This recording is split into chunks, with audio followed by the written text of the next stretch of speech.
हरे कृष्णा। जय श्री कृष्ण। राधे राधे।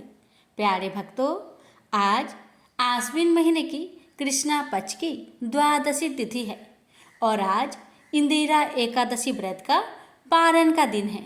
यानी जिन लोगों ने 28 सितंबर दिन शनिवार को इंदिरा एकादशी का व्रत रखा था वह आज अपना व्रत को खोलेंगे, यानी व्रत का पारण करेंगे। आज का दिन बड़ा ही शुभ और मंगलकारी है और आज के दिन यानी एकादशी व्रत पारण के दिन तुलसी माता, लक्ष्मी माता व विष्णु भगवान की कथा सुनने से ही व्रत को पूर्ण माना जाता है और सभी मनोकामना पूर्ण हो जाती है। और जिन भक्तों ने एकादशी का व्रत नहीं भी रखा है, अगर वो भी बड़े ही श्रद्धा पूर्वक आज के दिन माँ तुलसी की कथाओं का श्रवण करता है तो उसे भी धन संपत्ति और अनंत सुखों की प्राप्ति होती है। साथ ही साथ विष्णु भगवान की कृपा उस पर सदा सर्वदा बनी रहती है। आइए बड़े ही श्रद्धा प्रसन्नचित मन से श्रवण करते हैं इंदिरा एकादशी व्रत की पारण की कथा। व्रत रखने वाले भक्तों को कथा को अधूरा नहीं छोड़ना चाहिए। तो आइए सुनते हैं कथा। एक बुढ़िया माई तुलसी जी को सींचती और कहती कि हे तुलसी माता, सत की दाता, मैं तेरा बिरला सींचती हूँ। मुझे बाहू दे, पीतांबर की धोती दे, मीठा मीठा घास दे, बैकुंठा में बास दे, चटक की चाल दे, पाटक की मौत दे, चंदन का काठ दे, रानी सा राज दे, दाल भात का भोजन दे, 11 की मौत दे, कृष्णा जी का कांधा दे। तब तुलसी माता यह सुनकर सूखने लगी तो भगवान ने पूछा कि हे तुलसी, तुम क्यों सूख रही हो? तुलसी माता ने कहा कि एक बुढ़िया रोज आती है और यही बात कह जाती है, मैं सब बात तो पूरा कर दूंगी, लेकिन कृष्ण का कंधा कहाँ से लाऊंगी? तो भगवान बोले, जब वो मरेगी तो मैं अपने आप ही कंधा देने आऊंगा। तू बुढ़िया माई से कह देना। जब बुढ़िया माई मर गई सब लोग आ गए। जब माई को ले जाने लगे तो वह किसी से न उठी। तब भगवान एक 12 बरस के बालक का रूप धारण करके आए। बालक ने कहा, मैं कान में एक बात कहूँगा तो बुढ़िया माई उठ जाएगी। बालक ने कान में कहा, बुढ़िया माई मन की निकाल ले, पीतांबर की धोती ले, मीठा मीठा ग्रास ले, बैकुंठा में बास ले, चटक की चाल ले, पाटक की मौत ले, कृष्ण जी का कांधा ले। यह सुनकर बुढ़िया माई हल्की हो गई। भगवान ने कंधा दिया और बुढ़िया माई को मुक्ति मिल गई। हे तुलसी माता, जैसे बुढ़िया माई को मुक्ति दी वैसे सबको देना। प्रेम से बोलिए तुलसी महारानी की जय। एक बार देवराज इंद्र देवगुरु बृहस्पति के साथ भगवान शिव का दर्शन करने कैलाश गए। महादेव ने दोनों की परीक्षा लेनी चाहिए, इसलिए रूप बदलकर अवधूत बन गए। उनके शरीर पर कोई वस्त्र न था। उनका शरीर जलती हुई अग्नि के समान धधक रहा था और अत्यंत भयंकर नजर आते थे। अवधूत दोनों के रास्ते में खड़े हो गए। इंद्र ने एक विचित्र पुरुष को रास्ते में खड़े देखा तो चौंके। इंद्र को देवराज होने पर गर्व घेरने लगा। उन्होंने उस भयंकर पुरुष से पूछा, तुम कौन हो? भगवान शिव अभी कैलाश पर विराज रहे हैं या कहीं भ्रमण पर है? मैं उनके दर्शन के लिए आया हूँ। इंद्र ने कई प्रश्न किए, लेकिन वह पुरुष योगियों के समान मौन ही रहे। इंद्र को लगा कि एक साधारण प्राणी उनका अपमान कर रहा है। उनके मन में देवराज होने का अहंकार उपजा, जो क्रोध में बदल गया। इंद्र ने कहा, मेरे बराबर अनुरोध करने पर भी तू कुछ नहीं बोलकर मेरा अपमान कर रहा है। मैं तुझे अभी दंड देता हूँ। ऐसा कहकर इंद्र ने वज्र उठा लिया। भगवान शिव ने वज्र को उसी समय अस्तंभित यानी जड़ कर दिया। इंद्र की बाह अकड़ गई। भगवान अवधूत क्रोध से लाल हो गए। बृहस्पति उनके चेहरे पर आई क्रोध की ज्वाला को देखकर समझ गए कि ऐसा प्रचंड स्वरूप महादेव के अतिरिक्त किसी का नहीं हो सकता। बृहस्पति शिव स्तुति गाने लगे। उन्होंने इंद्र को भी महादेव के चरणों में लेटा दिया और बोले, प्रभु, इंद्र आपके चरणों में पड़े हैं, आपके शरणागत है। आपके ललाट से प्रकट अग्नि इन्हें जलाने को बढ़ रही है। हम शरणागतों की रक्षा करें। बृहस्पति ने विनती की, प्रभु, भक्तों पर आपकी सदा कृपा बरसती है। आप भक्त वत्सल और सर्वसम्मत है। आप इस तेज को कहीं और स्थान दे दीजिए ताकि इंद्र के प्राणों की रक्षा हो। भगवान रुद्र ने कहा, बृहस्पति, मैं तुम पर बहुत प्रसन्न हूँ। इंद्र को जीवन दान देने के कारण तुम्हारा एक नाम जीव भी होगा। मेरे तीसरे नेत्र से प्रकट इस अग्नि का ताप देवता सहन नहीं कर सकते, इसलिए मैं इसको बहुत दूर छोड़ूंगा। महादेव ने उस तेज को हाथ में धारण कर समुद्र में फेंक दिया। वहां फेंके जाते ही भगवान शिव का वह तेज तत्काल एक बालक के रूप में परिवर्तित हो गया। सिंधु से उद्भव होने के कारण उसका नाम सिंधु पुत्र जलंधर प्रसिद्ध हुआ। जलंधर जिसका नाम शंखचूड़ भी हुआ, शिव के तेज से उत्पन्न हुआ था। इस कारण परम शक्तियों से संपन्न था। वह देवों से भी ज्यादा शक्तिवान था। वह उस तेज से पैदा हुआ था जो इंद्र को समाप्त करने वाला था। इसलिए असुरों ने उसे अपना राजा बनाया। अवधूत रूप में यह लीला करने के बाद महादेव अंतर्ध्यान हो गए। इंद्र के गर्भ का भंजन भी हुआ। भगवान के दर्शन भी हो गए। तुलसी से जुड़ी एक कथा बहुत प्रचलित है। श्रीमद् देवी भागवत पुराण में इनके अवतरण की दिव्य लीला कथा भी बनाई गई है। एक बार शिव ने अपने तेज को समुद्र में फेंक दिया था। उससे एक महातेजस्वी बालक ने जन्म लिया। यह बालक आगे चलकर जालंधर के नाम से पराक्रमी दैत्य राजा बना। इसकी राजधानी का नाम जालंधर नगरी था। दैत्यराज काल नेमि की कन्या वृंदा का विवाह जालंधर से हुआ। जालंधर महाराक्षस था। अपनी सत्ता के मद में चूर उसने माता लक्ष्मी को पाने की कामना से युद्ध किया, परंतु समुद्र से ही उत्पन्न होने के कारण माता लक्ष्मी ने उसे अपने भाई के रूप में स्वीकार किया। वहां से पराजित होकर वह देवी पार्वती को पाने की लालसा से कैलाश पर्वत पर गया। भगवान देवाधिदेव शिव का ही रूप धरकर माता पार्वती के समीप गया, परंतु मां ने अपने योग बल से उसे तुरंत पहचान लिया तथा वहां से अंतर्ध्यान हो गई। देवी पार्वती ने क्रोध होकर सारा वृत्तांत भगवान विष्णु को सुनाया। जालंधर की पत्नी वृंदा अत्यंत पतिव्रता स्त्री थी। उसी के पतिव्रत धर्म की शक्ति से जालंधर ना तो मारा जाता था और ना ही पराजित होता था। इसलिए जालंधर का नाश करने के लिए वृंदा के पतिव्रत धर्म को भंग करना बहुत जरूरी था। इसी कारण भगवान विष्णु ऋषि का भेष धारण कर वन में जा पहुँचे, जहाँ वृंदा अकेली भ्रमण कर रही थी। भगवान के साथ दो मायावी राक्षस भी थे, जिन्हें देखकर वृंदा भयभीत हो गई।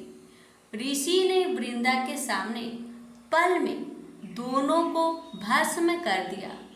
उनकी शक्ति देखकर वृंदा ने कैलाश पर्वत पर महादेव के साथ युद्ध कर रहे अपने पति जालंधर के बारे में पूछा।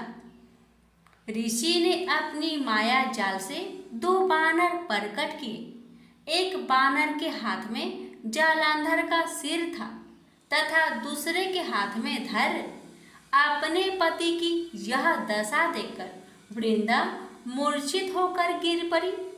होश में आने पर उन्होंने ऋषि रूपी भगवान विष्णु से विनती की कि वह उसके पति को जीवित करे। भगवान ने अपनी माया से पुनः जालंधर का सिर धड़ से जोड़ दिया, परंतु स्वयं भी वह उसी शरीर में प्रवेश कर गए। वृंदा को इस छल का जरा आभास न हुआ। जालंधर बने भगवान के साथ वृंदा पतिव्रता का व्यवहार करने लगी, जिससे उसका अस्तित्व भंग हो गया। ऐसे होते ही वृंदा का पति जालंधर युद्ध में हार गया। इस सारी लीला का जब वृंदा को पता चला तो उसने क्रोध होकर भगवान विष्णु को शीला होने का श्राप दे दिया तथा स्वयं सती हो गई। जहाँ वृंदा भस्म हुई वहाँ तुलसी का पौधा उगा। भगवान विष्णु ने वृंदा से कहा, हे वृंदा, तुम अपने अस्तित्व के कारण मुझे लक्ष्मी से भी अधिक प्रिय हो गई हो। अब तुम तुलसी के रूप में सदा मेरे साथ रहोगी। जो मनुष्य भी मेरे शालिग्राम रूप के साथ तुलसी का विवाह करेगा उसे इस लोक और परलोक में विपुल यश प्राप्त होगा। जिस घर में तुलसी होती है वहाँ यम के दूत भी असमय नहीं जा सकते। गंगा व नर्मदा के जल में स्नान तथा तुलसी का पूजन बराबर माना जाता है। चाहे मनुष्य कितना भी पापी क्यों न हो, मृत्यु के समय जिसके प्राण मंजरी रहित तुलसी और गंगा जल मुख में रखकर निकल जाते हैं, वह पापों से मुक्त होकर बैकुंठ धाम को प्राप्त होता है। जो मनुष्य तुलसी व आंवले की छाया में अपने पितरों का श्राद्ध करता है, उसके पितर मोक्ष को प्राप्त हो जाते हैं। उसी दैत्य जालंधर की यह भूमि जालंधर नाम से विख्यात है। सती वृंदा का मंदिर मोहल्ला कोट किशनचंद में स्थित है। कहते हैं इस स्थान पर एक प्राचीन गुफा थी जो सीधी हरिद्वार तक जाती थी। प्रेम से बोलिए जय श्री हरि। तुलसी मैया की जय, लक्ष्मी नारायण की जय। एक बार भगवान नारायण लक्ष्मी जी से बोले, लोगों में कितनी भक्ति बढ़ गई है, सब नारायण नारायण कहते हैं। तो लक्ष्मी जी बोली, आपको पाने के लिए नहीं, मेरे को पाने के लिए भक्ति बढ़ गई है। तो भगवान बोले, लोग लक्ष्मी लक्ष्मी ऐसा जब थोड़ी ना करते हैं। तो माता लक्ष्मी बोली कि विश्वास ना हो तो परीक्षा हो जाए। भगवान नारायण एक गांव में ब्राह्मण का रूप लेकर गए। एक घर का दरवाजा खटखटाया। घर के यजमान ने दरवाजा खोलकर पूछा, कहाँ के हैं आप? तो भगवान बोले, हम तुम्हारे नगर में भगवान का कथा कीर्तन करना चाहते हैं। यजमान बोला, ठीक है महाराज, जब तक कथा होगी आप मेरे घर में रहना। गांव के कुछ लोग इकट्ठा होके सब तैयारी कर दी। पहले दिन कुछ लोग आए। अब भगवान स्वयं कथा करते तो गर्दी बढ़ी। 2 रे 3 रे दिन और भी भीड़ हो गई। भगवान खुश हो गए कि कितनी भक्ति है लोगों में। लक्ष्मी माता ने सोचा, अब जाने जैसा है। लक्ष्मी माता ने बूढ़ी माता का रूप लिया और उस नगर पहुंची। एक महिला ताला बंद करके कथा में जा रही थी कि माता पहुंची। बोली, बेटी जरा पानी पिला दे। तो वो महिला बोली, माता जी 3:30 बजे हैं, मेरे को प्रवचन में जाना है। लक्ष्मी माता बोली, पिला दे बेटी थोड़ा पानी, बहुत प्यास लगी है। तो वो महिला लोटा भर के पानी लाई। माता ने पानी पिया और लोटा लौटाया तो सोने का हो गया था। महिला अचंभित हो गई कि लोटा था स्टील का और वापस लिया तो सोने का। कैसी चमत्कारी माता जी हैं। अब तो वो महिला हाथ जोड़ी करने लगी कि माता जी, आपको भूख लगी होगी, खाना भी खा लीजिए। ये सोच के कि खाना खाएगी तो थाली भी कटोरी भी सोने की हो जाए। माता लक्ष्मी बोली, तुम जा बेटी, तेरा टाइम हो गया है। वो महिला प्रवचन में आई तो सही, लेकिन आसपास की महिलाओं को सारी बात बताई। अब महिलाएं को बात सुनकर चालू सत्संग में से उठ के गई। दूसरे दिन से कथा में लोगों की संख्या कम हो गई। तो भगवान ने पूछा कि लोगों की संख्या कैसे कम हो गई। किसी ने कहा, एक चमत्कारी माताजी आई हैं नगर में, जिसके घर दूध पीती तो गिलास सोने का हो जाता, थाली में रोटी सब्जी खाती तो थाली सोने की हो जाती। उसके कारण लोग प्रवचन में नहीं आते। भगवान नारायण समझ गए कि लक्ष्मी जी का आगमन हो चुका है। इतनी बात सुनते ही देखा कि जो यजमान सेठ जी थे वो भी उठ खड़े हुए और खिसक गए। पहुंचे माता लक्ष्मी जी के पास, बोले, माता, मैं तो भगवान की कथा का आयोजन करता और लक्ष्मी जी माता, आपने मेरे घर को छोड़ दिया। माता जी बोली, तुम्हारे घर तो मैं सबसे पहले आने वाली थी, लेकिन तुम्हारे घर में जिस कथाकार को ठहराया है ना, वो चला जाए तो मैं अभी आऊं। सेठ जी बोला, बस इतनी सी बात, अभी उनको धर्मशाला में कमरा दिलवा देता हूँ। जैसे ही महाराज कथा करके घर आए तो सेठ जी बोला, महाराज बिस्तरा बांधो, आपकी व्यवस्था धर्मशाला में कर दी है। महाराज बोले, अभी 2-3 दिन बचे हैं कथा के, यही रहने दो। सेठ बोला, नहीं नहीं, जल्दी जाओ, मैं कुछ नहीं सुनने वाला। इतने में लक्ष्मी जी भी आई। कहा कि सेठ जी, आप थोड़ा बाहर जाओ, मैं इनसे निपट लूं। माता जी बोली, प्रभु आप तो मान गए। भगवान नारायण बोले, हाँ लक्ष्मी, तुम्हारा प्रभाव तो है, लेकिन एक बात तुमको भी मेरी माननी पड़ेगी कि तुम तब आई जब संत के रूप में मैं यहाँ आया। संत जहाँ कथा करेंगे वहाँ लक्ष्मी तुम्हारा निवास जरूर होगा। प्रेम से बोलिए, लक्ष्मी नारायण की जय। अंतरिक्ष में उत्तर की दिशा में एक तारा है जिसका नाम ध्रुव है। इस तारे का नाम उसी ध्रुव पर रखा गया है जो भगवान विष्णु का परम भक्त था। आइए जानते हैं ध्रुव की कथा। स्वयंभू मनु और उनकी धर्मपत्नी शतरूपा के पुत्र उत्तानपाद मनु के बाद सिंहासन पर विराजमान हुए। उत्तानपाद अपने पिता मनु के समान ही न्यायप्रिय और प्रजापालक थे। उत्तानपाद की 2 रानियां थी। बड़ी रानी का नाम सुनीति और छोटी का नाम सुरुचि था। सुनीति को एक पुत्र ध्रुव और सुरुचि को भी एक पुत्र था जिसका नाम उत्तम था। ध्रुव बड़ा होने के कारण राजगद्दी का स्वाभाविक उत्तराधिकारी था, पर सुरुचि अपने पुत्र उत्तम को पिता के बाद राजा बनते देखना चाहती थी। इस कारण वो ध्रुव और उसकी माँ सुनीति से ईर्ष्या करने लगी और धीरे धीरे उत्तानपाद को अपने मोह माया के जाल में बांधने लगी। इस प्रकार सुरुचि ने ध्रुव और सुनीति को उत्तानपाद से दूर कर दिया।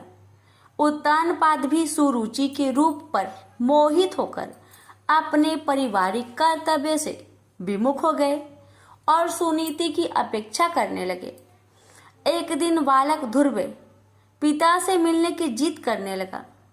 माता ने तिरस्कार के भय से और बालक के कोमल मन को ठेस न लगे इसलिए ध्रुव को बहलाने लगी, पर ध्रुव अपनी जिद पर अड़ा रहा। अंत में माता ने हार कर उसे पिता के पास जाने की आज्ञा दे दी। जब ध्रुव पिता के पास पहुंचा तो देखा कि उसके पिता राज सिंहासन पर बैठे हैं और वही पास में उसकी बीमाता सुरुचि भी बैठी है। अपने भाई उत्तम को पिता की गोद में बैठा देखकर ध्रुव की इच्छा भी पिता की गोद में बैठने की हुई, पर उत्तानपाद ने अपनी प्रिय पत्नी सुरुचि के सामने गोद में चढ़ाने को लालायित प्रेम बस आए हुए अपने पुत्र का आदर नहीं किया। अपनी सौत के पुत्र ध्रुव को पिता की गोद में चढ़ने को उत्सुक देखकर सुरुचि को क्रोध आ गया और कहा, अरे लल्ला, बिना मेरे पेट से जन्म लिए किसी अन्य स्त्री का पुत्र होकर तू क्यों इतनी बड़ी इच्छा करता है? तू अज्ञानी है, इसलिए ऐसी अलभ्य वस्तु की इच्छा करता है। चक्रवर्ती राजाओं के बैठने के लिए बना यह राज सिंहासन तो सिर्फ मेरे पुत्र उत्तम के ही युग है।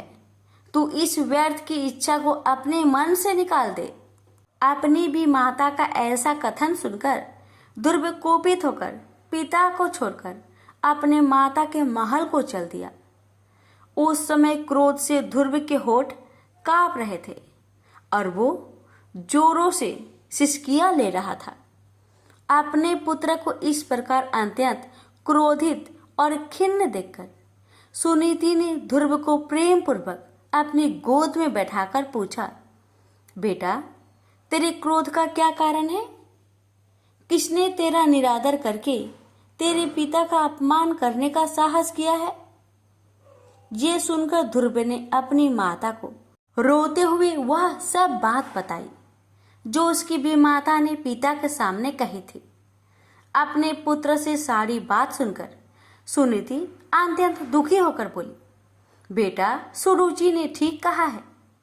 तू अवश्य ही मंद भाग्य है जो मेरे गर्भ से जन्म लिया। पुण्यवानों से उसकी विपक्षी भी ऐसी बात नहीं कह सकती। पूर्व जन्म में तूने जो कुछ भी किया है उसे कौन दूर कर सकता है, और जो नहीं किया है उसे तुझे कौन दिला सकता है। इसलिए तुझे अपनी भी माता के बातों को भूल जाना चाहिए। ये वत्स, पुण्यवानों को ही राजवैद, घोड़े, हाथी आदि प्राप्त होते हैं।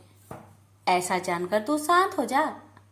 यदि सुरुचि के वाक्य से तुझे अत्यंत दुख हुआ है तो सर्व फलदायिनी पुण्य के संग्रह करने का प्रयत्न कर। तू सुशील, पुण्यात्मा और समस्त प्राणियों का हितैषी बन, क्योंकि जिस प्रकार नीची भूमि की ओर ढलकता हुआ जल अपने आप ही जलाशय में एकत्र हो जाता है, उसी प्रकार सत्पात्र मनुष्य के पास समस्त संपत्तियां अपने आप ही आ जाती है। माता की बात सुनकर ध्रुव ने कहा, माँ, अब मैं वही प्रयत्न करूंगा जिससे संपूर्ण लोकों में आदरणीय सर्वश्रेष्ठ पद को प्राप्त कर सकूं। अब मुझे पिता का सिंहासन नहीं चाहिए, वह मेरे भाई उत्तम को ही मिले। मैं किसी दूसरे के दिए हुए पद का इच्छुक नहीं हूँ। मैं तो अपने पुरुषार्थ से ही उस परम पद को पाना चाहता हूँ जिसको पिताजी ने भी प्राप्त नहीं किया है। अपनी माता से इस प्रकार कहकर ध्रुव सुनीति के महल से निकल पड़ा और नगर से बाहर वन में पहुंचा। वहां ध्रुव ने पहले से ही आए हुए 7 मुनीश्वरों यानी 7 ऋषियों को मृग चम्र के आसन पर बैठे देखा। ध्रुव ने उन सबको प्रणाम करके उनका उचित अभिवादन किया और नम्रता पूर्वक कहा, हे महात्माओं, मैं सुनीति और राजा उत्तानपाद का पुत्र ध्रुव हूँ। मैं आत्मा गलाने के कारण आपके पास आया हूँ। यह सुनकर ऋषि बोले, राजकुमार, अभी तो तू सिर्फ 4-5 वर्ष का बालक जान पड़ता है। तेरी चिंता का कोई कारण भी दिखाई नहीं देता, क्योंकि अभी तो तेरे पिता जीवित है। फिर तेरी गलाने का क्या कारण है? तब ध्रुव ने ऋषियों को वह सब बात बताई जो सुरुचि ने उसे कहे थे। ये सुनकर ऋषिगण आपस में कहने लगे, अहो, छात्र तेज कैसा परवल है जिससे इन नन्हे बालक के हृदय से भी अपनी भी माता के दुर्वचन नहीं टलते। ऋषि बोले, हे क्षत्रिय कुमार, तूने जरूर कुछ निश्चय किया है। अगर तेरा मन करे तो वह हमें बता। हे तेजस्वी, हमें ये भी पता कि हम तेरी क्या सहायता करें। ध्रुव ने कहा, हे मुनिगण, मुझे ना तो धन की इच्छा है और ना ही राज्य की। मैं तो केवल एक उसी स्थान को जाना चाहता हूँ जिसको पहले किसी ने न भोगा हो। हे मुनि श्रेष्ठ, आप लोग बस मुझे यह बता दे कि क्या करने से मुझे वह श्रेष्ठ स्थान प्राप्त हो सकता है। ध्रुव के इस प्रकार पूछने पर सभी ऋषिगण एक एक करके ध्रुव को उपदेश देने लगे। मरीचि बोले, हे राजपुत्र, बिना नारायण की आराधना किए मनुष्य को वह श्रेष्ठ स्थान नहीं मिल सकता, अतः तू उनकी ही आराधना कर। अत्रि बोले, जो परा आकृति से भी परे हैं वे परम पुरुष नारायण जिससे संतुष्ट होते हैं उसी को वह अक्षय पद प्राप्त होता है। यह मैं एकदम सच कहता हूँ। अंगिरा बोले, यदि तू अग्र स्थान का इच्छुक है तो जिस सर्वव्यापक नारायण से यह सारा जगत व्याप्त है तू उसी नारायण की आराधना कर। पुलस्त्य बोले, जो परम ब्रह्मा, परम धाम और परम स्वरूप है, उन नारायण की आराधना करने से मनुष्य अति दुर्लभ मोक्ष पद को भी प्राप्त कर लेता है। पुलह बोले, हे सुव्रत, जिन जगतपति की आराधना से इंद्र ने इंद्र पद प्राप्त किया है, तू उन यज्ञपति भगवान विष्णु की आराधना कर। क्रतु बोले, जो परम पुरुष, यज्ञ पुरुष, यज्ञ और युगेश्वर है, उन जनार्दन के संतुष्ट होने पर कौन सी वस्तु दुर्लभ रह जाती है। वशिष्ठ बोले, हे वत्स, विष्णु भगवान की आराधना करने पर तू अपने मन से जो कुछ चाहेगा वही प्राप्त कर लेगा। फिर त्रिलोकी के श्रेष्ठ स्थान की तो बात ही क्या है। ध्रुव ने कहा, हे महर्षिगण, आप लोगों ने मुझे आराध्य देव तो बता दिया, आप कृपा करके मुझे ये भी बता दीजिए कि मैं किस प्रकार उनकी आराधना करूं। ऋषिगण बोले, हे राजकुमार, तू समस्त ब्रह्मा विषयों से चित्त को हटाकर उस एकमात्र नारायण में अपने मन को लगा दे और एकाग्रचित होकर ओम नमो भगवते वासुदेवाय इस मंत्र का निरंतर जाप करते हुए उनको प्रसन्न कर। ये सब सुनकर ध्रुव उन ऋषियों को प्रणाम करके चल दिया और यमुना के तट पर अति पवित्र मधु नामक वन में पहुंचा। जिस मधुवन में नित्य श्री हरि का सानिध्य रहता है, उसी सर्व पाप हरि तीर्थ में ध्रुव कठोर तपस्या करने लगा। इस प्रकार दीर्घ काल तक कठिन तपस्या करने से ध्रुव के तपोबल से नदी, समुद्र और पर्वत सहित समस्त भूमंडल अत्यंत क्षुब्ध हो गए और उनके क्षुब्ध होने से देवताओं में खलबली मच गई। तब देवताओं ने अत्यंत व्याकुल होकर इंद्र के साथ परामर्श करके ध्रुव का ध्यान भंग करने का आयोजन किया। देवताओं ने माया से कभी हिंसक जंगली पशुओं के द्वारा तो कभी राक्षसों के द्वारा ध्रुव के मन में भय उत्पन्न करने की कोशिश की, परंतु विफल रहने पर ध्रुव की माता के रूप में भी उसका ध्यान भंग करने का प्रयत्न किया, पर ध्रुव एकाग्रचित होकर सिर्फ भगवान विष्णु के ध्यान में ही लगा रहा और किसी की ओर देखा तक नहीं। जब सब प्रकार के प्रयत्न विफल हो गए तो देवताओं को बड़ा भय हुआ और सब मिलकर श्री हरि की शरण में गए। देवता बोले, हे जनार्दन, हम उत्तानपाद के पुत्र की तपस्या से भयभीत होकर आपकी शरण में आए हैं। हम नहीं जानते कि वह इंद्रपद चाहता है या उसे सूर्य, वरुण या चंद्रमा के पद की अभिलाषा है।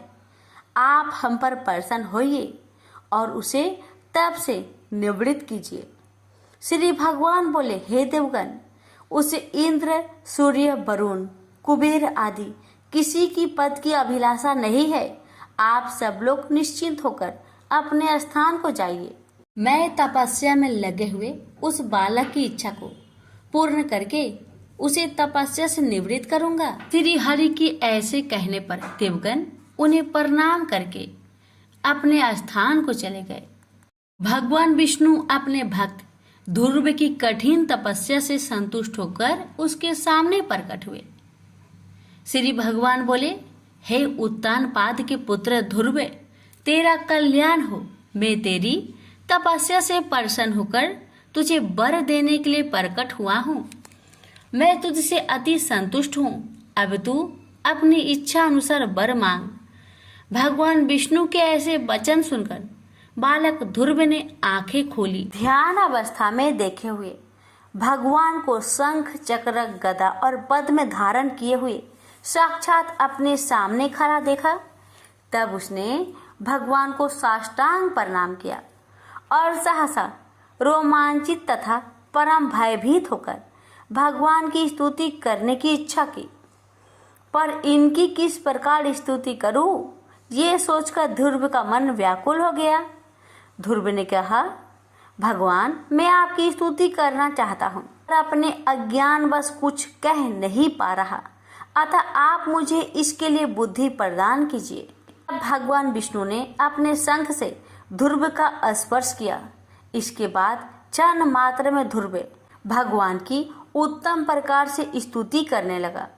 जब ध्रुव की स्तुति समाप्त हुई तब भगवान बोले, हे ध्रुव, तुमको मेरा साक्षात दर्शन हुआ है। इससे निश्चित ही तेरी तपस्या सफल हो गई है। पर मेरा दर्शन तो कभी निष्फल नहीं होता, इसलिए तुझे जिस वर की इच्छा हो वह मांग ले। ध्रुव बोला, हे भगवान, आपसे इस संसार में क्या छिपा हुआ है। मैं मेरी सौतेली माता के गरुएले वचनों से आहत होकर आपकी तपस्या में प्रवृत्त हुआ हूँ, जिन्होंने कहा था कि मैं अपने पिता के राज सिंहासन की योग्य नहीं हूँ। अतः हे संसार को रचने वाले परमेश्वर, मैं आपकी कृपा से वह स्थान चाहता हूँ जो आज तक इस संसार में किसी को भी प्राप्त ना हुआ हो। श्री भगवान बोले, वत्स, तूने अपने पूर्व जन्म में भी मुझे संतुष्ट किया था, इसलिए तू जिस स्थान की इच्छा करता है वह तुझे अवश्य प्राप्त होगा। पूर्व जन्म में तू एक ब्राह्मण था और मुझ में निरंतर एकाग्रचित रहने वाला माता पिता का सेवक तथा स्वधर्म का पालन करने वाला था। बाद में एक राजपुत्र से तेरी मित्रता हो गई। उसके वैभव को देखकर तेरी इच्छा हुई कि मैं भी राजपुत्र हूँ। अतः हे ध्रुव, तुझको अपनी मनोवांछित इच्छा प्राप्त हुई। जिस स्वयंभू मनु के कुल में किसी को स्थान मिलना अति दुर्लभ है, उन्हीं के घर में तूने उत्तानपाद के यहाँ जन्म लिया। जिसने मुझे संतुष्ट किया है उसके लिए इस संसार में कुछ भी असंभव नहीं है।